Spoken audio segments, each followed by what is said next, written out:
Hi YouTube, welcome to my channel. This is Stephanie Luna Phoenix Tarot, and today I am not going to be shuffling cards. So if you're new and you're looking for more of a reading, check out one of my other videos. I'll be doing the monthlies here soon. Today I am actually doing more of a collective reading. Also, if you follow me, you know I tend to do twin flame readings from time to time. This one kind of centers around that, but it also is more of a, just a general collective reading. There's been a lot of heavy, intense energy going around, and I know I'm not the only one being affected by it. I have been feeling a strong push to get this message out. I've been getting downloads for the last couple weeks, and I actually had to take notes and write things down so that I could remember to try and cover everything that's been coming through, because I do feel like it's imperative to share this information with you guys.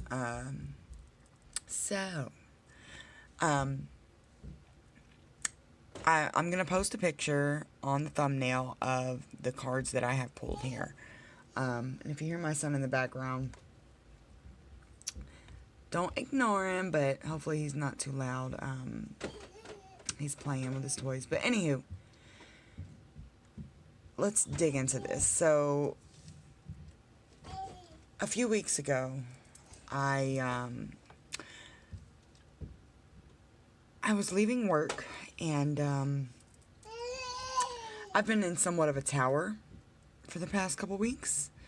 A lot of smaller towers in the months and weeks prior to the last couple weeks. But anywho, I was driving home for work, and I stopped at the store, and as I was getting back in the car, I just kept hearing the fall of the masculine. The fall of the masculine. And I had no idea what it meant. No idea. In my personal journey, I do believe that I am in a twin flame connection. And my twin and I are now in separation. We got into union again, a reunion, if you will, back in June, and yeah, it's been fun. A lot of good times, a lot of lessons that were learned, a lot of clarity. And if you're familiar with a twin flame connection or not, the way I view it is this person is here to help you grow as a human being and as a soul. It's not necessarily about love. Of course, there's immense love in a twin flame connection, but it's more about the growth of you as a soul. And so a lot of times in these connections, you're heavily triggered by things, because this person is essentially a mirror of yourself. The theory is that a twin flame connection is one soul that comes into this carnation and divides into two souls. So they're literally your other half. Which I resonate with. I didn't, we've been on this journey for about 12 years now, and I had no idea what a twin flame was, until almost a year ago, but it resonated strongly. So, anywho, the fall of the masculine, I just kept hearing it, and, I'm not going to be too personal with my business, but,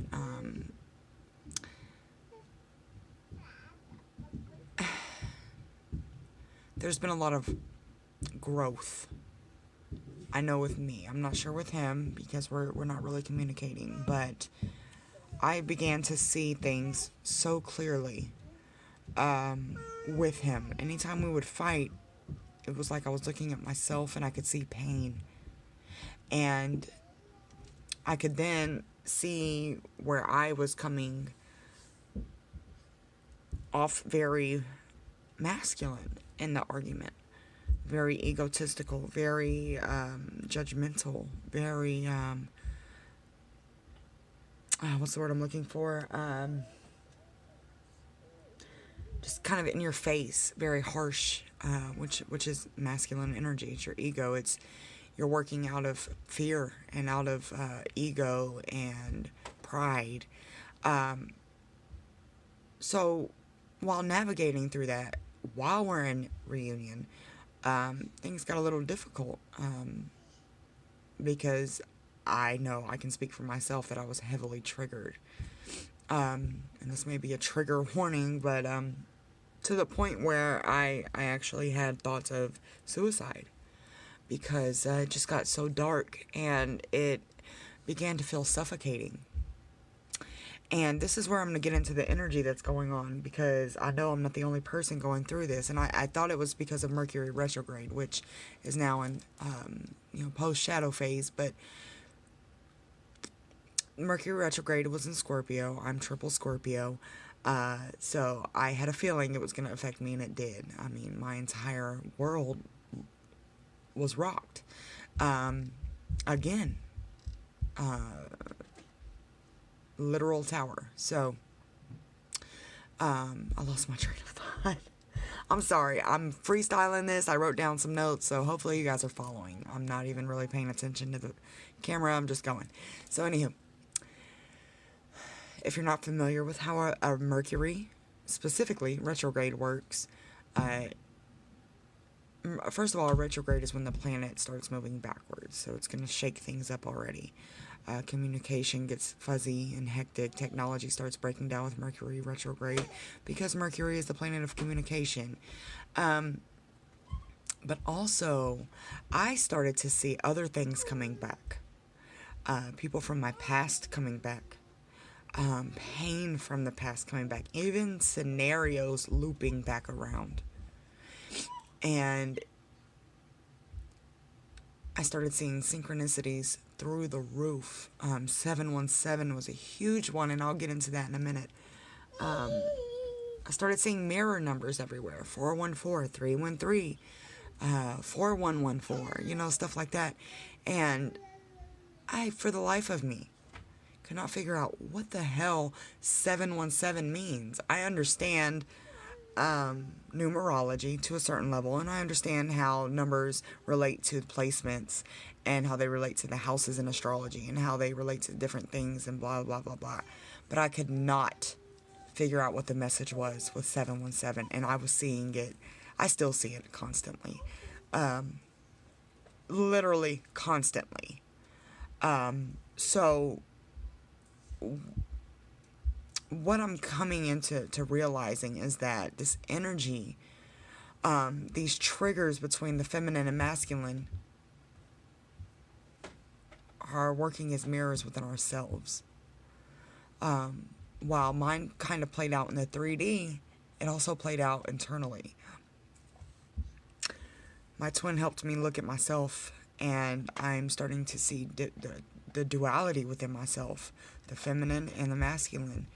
And I'm starting to look at relationships differently and friendships differently, and anything that is toxic or not to my, not to say that I'm better than anybody or that anybody is better than anybody, but not on my specific vibration.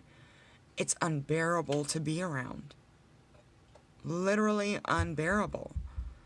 And if you look up 7 in astrology, the 7th house, it relates to relationships. It also relates to enemies, people who are against you. And one thing that stood out to me throughout the arguments between me and my twin were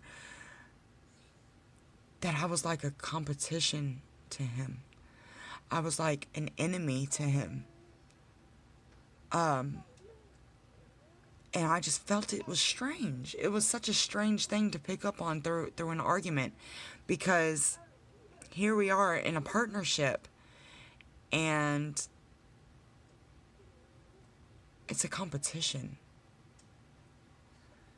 And so this rivalry was there, and it's still weird to grasp, but I started looking at myself again, and I'm like, okay, self. What's the lesson here? And again, in its twin flame connection, it's about growth, self-love, finding that consciousness where you are able to give yourself enough love to where you don't resent people, to where you don't carry these burdens that don't belong to you anymore, and you can just live freely within yourself. So, when you look at 717, you have the 7th house, a 1, which is self, and the 7th house. So, you're becoming a mirror within yourself, and it's like your masculine energy and your feminine energy are mirroring each other within you, and it becomes so suffocating because you don't know which way to navigate, and you start feeling stuck because you have all this masculine energy and all this feminine energy that's just kind of chaotic. So that went on for a couple weeks, this chaotic energy, and then, you know, I'd bounce back and forth between optimism and pessimism, and I started questioning what was the point of life anymore. And I said, fuck you, universe, like, fuck you. My life is not is this a cruel joke you're playing on me? Why would I even consider taking my own life? I have 3 beautiful kids. I have so much to live for, but why am I in this place? And it was so humbling that I literally had no choice but to surrender to everything.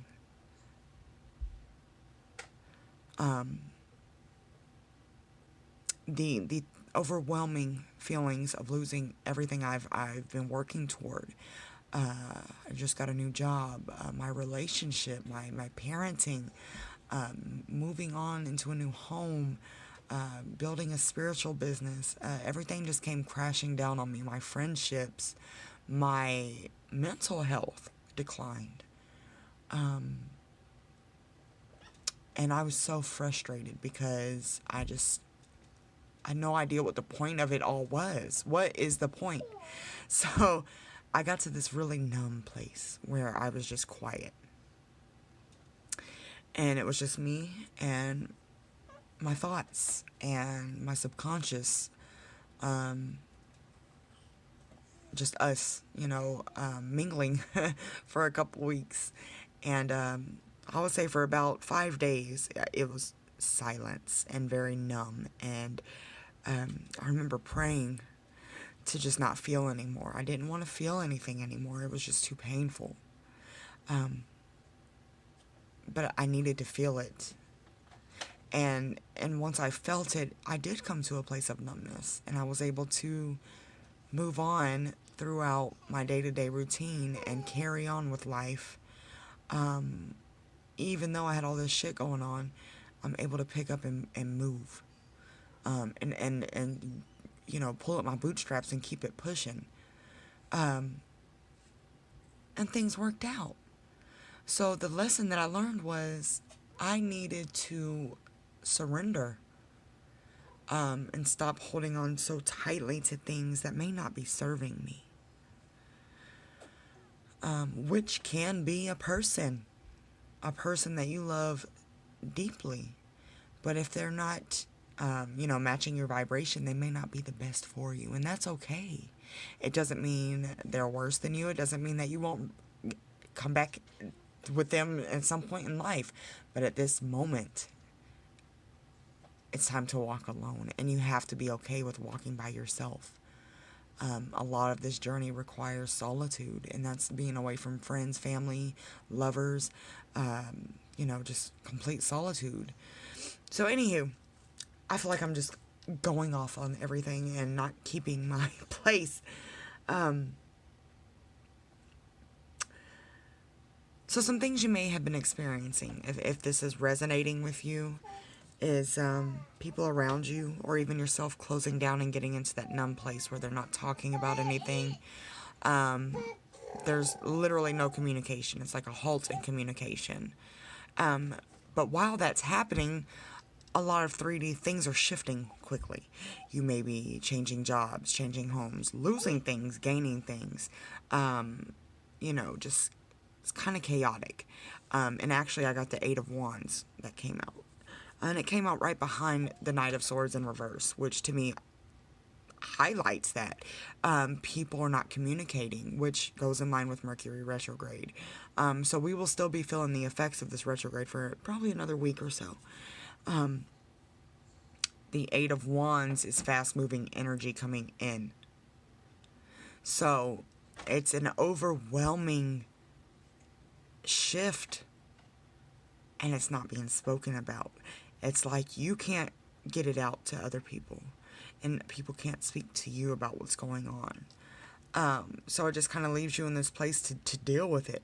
And I feel like that is what Spirit and the universe is asking us to do, is to sit the hell down and deal with it.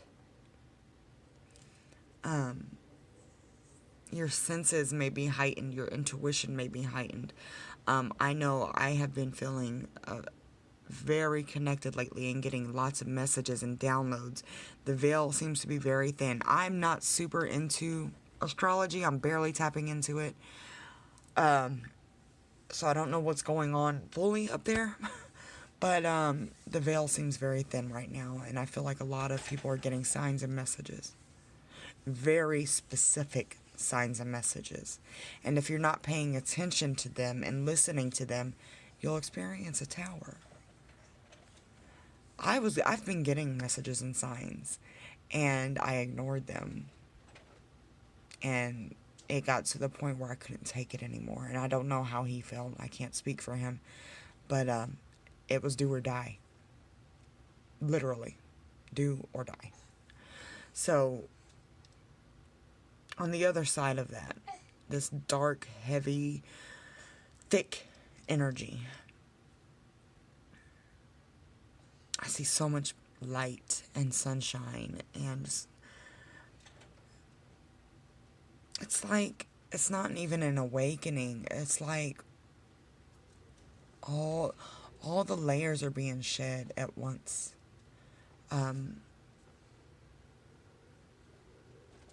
It's like you've been frozen and everything is just melting away, and you're going to rise out and be such a powerful soul, such a powerful human, and so full of self-love that it's going to radiate into everything you do, everybody you come across. And once you hit that place, you're not going to go back. Once you're at this place of self-love and awareness, you'll do anything to protect it. What I feel like is being brought to the forefront at this time is a balance between the feminine and masculine energy, and that's why I'm saying fall of the masculine. I'm not going to get all, into society and all that, but most of the world runs on a patriarchy. Men run the world. Which masculine energy can be feminine or masculine energy can be a man or a woman. But when you look around our world, masculine energy runs the world, right? So I've been feeling this coming anyway for a while now, and you can go back, check some videos. It's been happening slowly, but I feel like things are manifesting so fast right now, and it's like time is speeding up. And although time is fluid and not linear, it's like the dimensions are coming together and time is speeding up. Things are manifesting at a high rate. So it feels so heavy because we're coming into 2020, and I feel like this is it. This is the last leg before you're either moving on to the next phase or you're going to be stuck in another loop. And when I say loop, I keep going back to 2012, which I can't think of the calendar, so forgive me. And those who are super knowledgeable, don't bash me, because I don't know everything. Nobody does. Whatever. It's the Ethiopian calendar. whatever it's called. It's 2012 on their calendar right now. And 2012 was a huge awakening year. I started to awaken then, but I didn't. For whatever reason, I woke up this year. But anywho, it's a loop.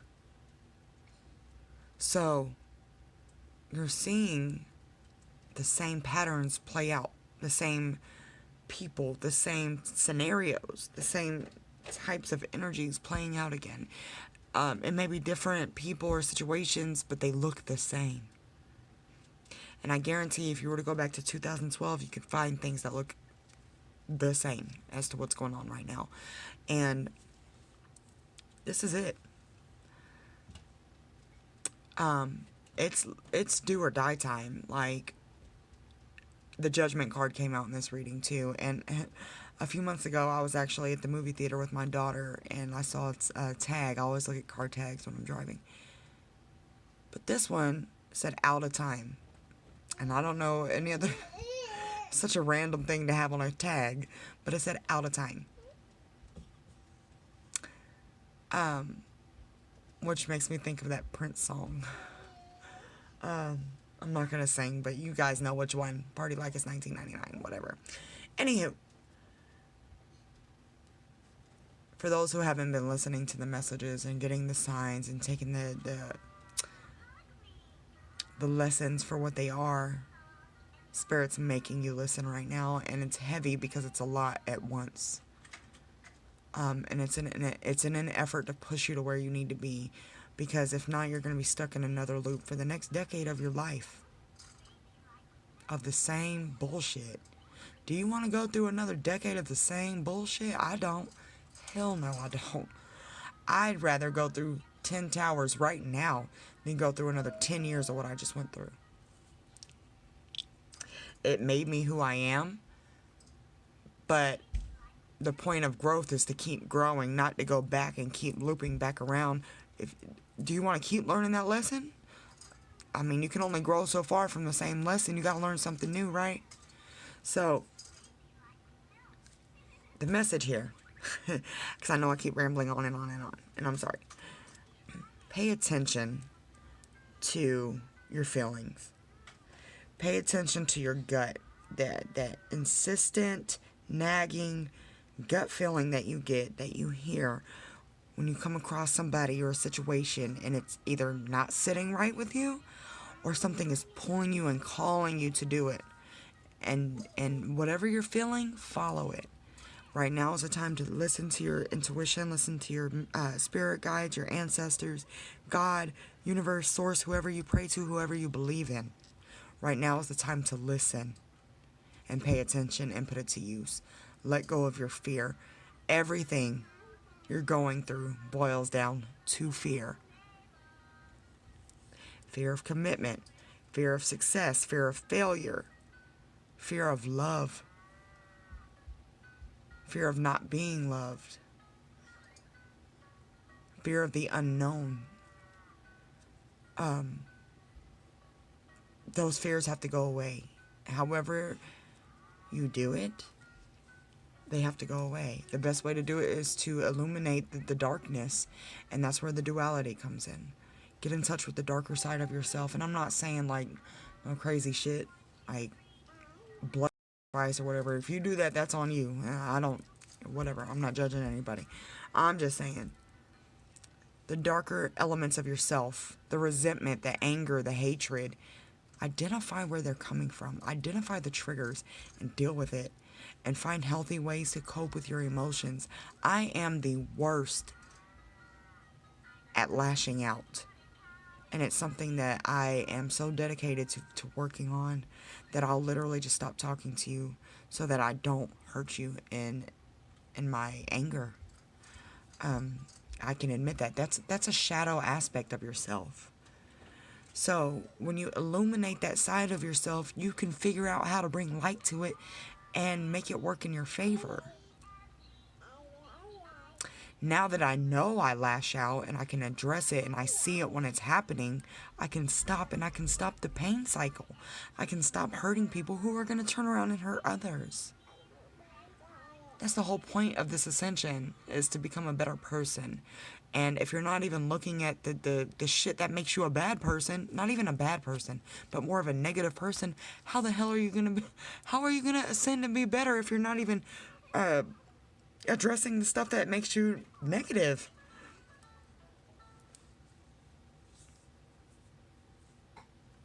Just pay attention to it. And when you see a synchronicity, whether it be a number, a song, sometimes you'll hear a song and it's everything you needed to hear. Or somebody will come back into your life. Pay attention to what's going on. There are messages and signs everywhere. And I feel like a lot of us are just so consumed with what's going on in our 3D dimension that you have no idea what's in your face. For real.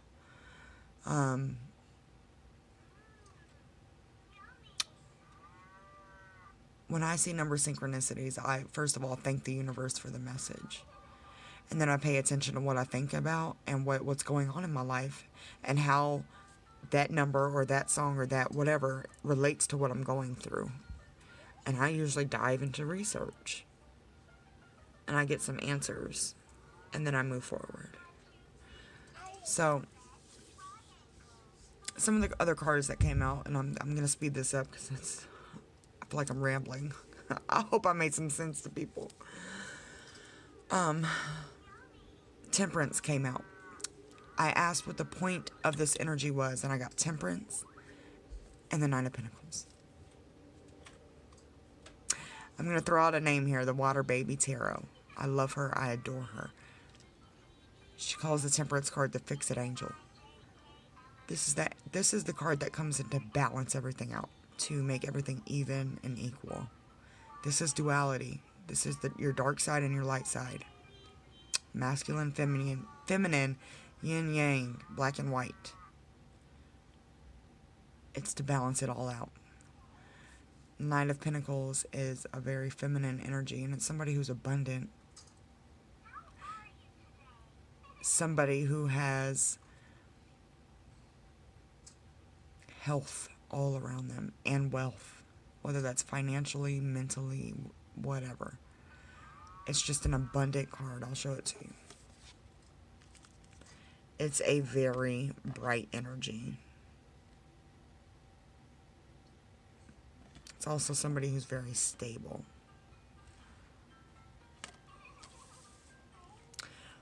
We have the Hermit. The Hermit is someone who is wise. You become wise by going through shit. Not by, reading a book. By living and experiencing life, you become wise.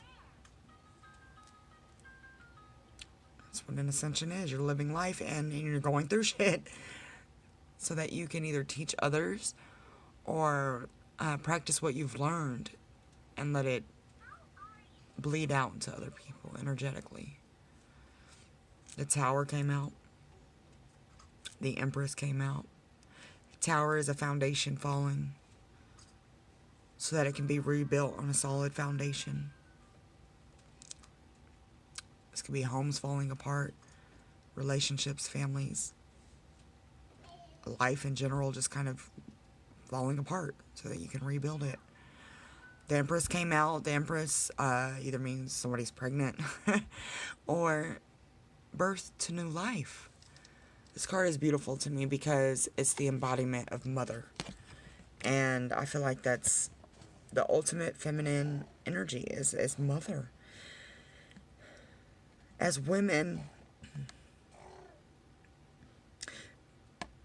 not to say men don't, and this is I'm specifically talking about men and women right now, not energy. Men can experience some things like a woman can. But a woman is a mother. A woman gives life. And so often, a woman is so hard on herself because she gives life to everything. Children, homes, you know, I always think of this, like, I read it probably on a freaking Facebook meme years ago, but it said, a man can get you a house, but a woman will give you a home. And it just stood out to me because that is literally what the Empress is representing. This is the essence of mother, of life giving, of birthing light from dark. This is fucking beautiful. I'm cussing a lot because I don't care today. We also got Judgment. Yeah, I mean, that is what it is. It's Judgment Day.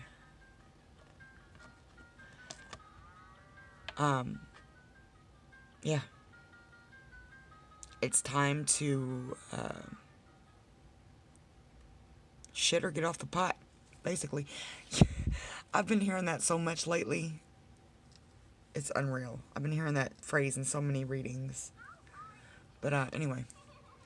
Knight of Swords came out in reverse. Eight of Wands. I already went over that. But this tripped me out when this came out. Because I got the Six of Pentacles, which is giving more to one situation than another. And it needs to balance out, right? This could be giving to others more than you're giving to yourself. Then we got the Ace of Cups.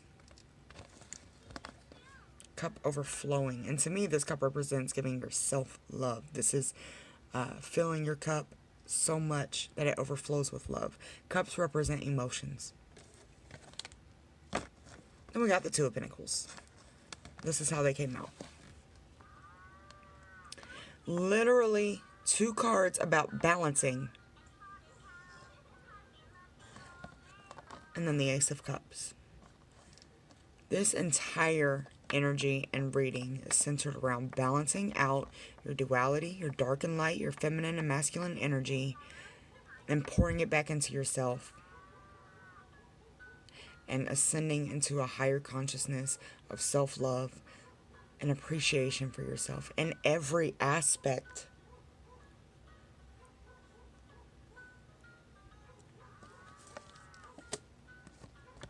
You guys have probably been doing inner child work, healing from sexual trauma, abuse, mental abuse, physical abuse, ancestral trauma, all kinds of heavy shit that you guys have been dealing with, and now it's time to balance it out, bring some light into it, and use it to your advantage, and move into 2020 so in love with yourself that nobody rocks you from your foundation. There's a woman I work with, and I'm not going to say her name or get super personal, but her vibration is so fucking high. She's rock steady, and she's such a mother. She has so much self-love, and she has so much love to give everybody. Just everything she does is out of love, pure love. And just talking about her gives me massive chills, because she is such a beacon of light and such an inspiration. I wish everybody could meet this woman and just see what it looks like to be conscious and aware, and to be so high vibrational that nobody can take you away from yourself. So, anywho, some things to check out before moving into 2020. Let's finish out this last month, closing out this chapter. We're moving into a whole new decade. Check out your 7th house. Check out where it's at in your chart. Look into mirrored numbers. Pay attention to your triggers. Pay attention to your body when you're feeling something or when you're thinking something. Pay attention to your relationships around you, and anything that makes you feel uneasy, figure out why it makes you feel uneasy. Pay attention to your fears. What's holding you back from moving with something. Think less and just feel more. I'm going to leave it at that. I really hope I made sense to you guys, because I feel like I was a rambling fool on this video. But I had to get this out because it's been so heavy on me. And maybe I'll try and organize my thoughts a little more and get these messages in line, and I can come with a more clear message. Leave some comments below. Let me know if this resonates with you guys. If it does, don't forget to subscribe. And I will talk to you guys soon. Bye.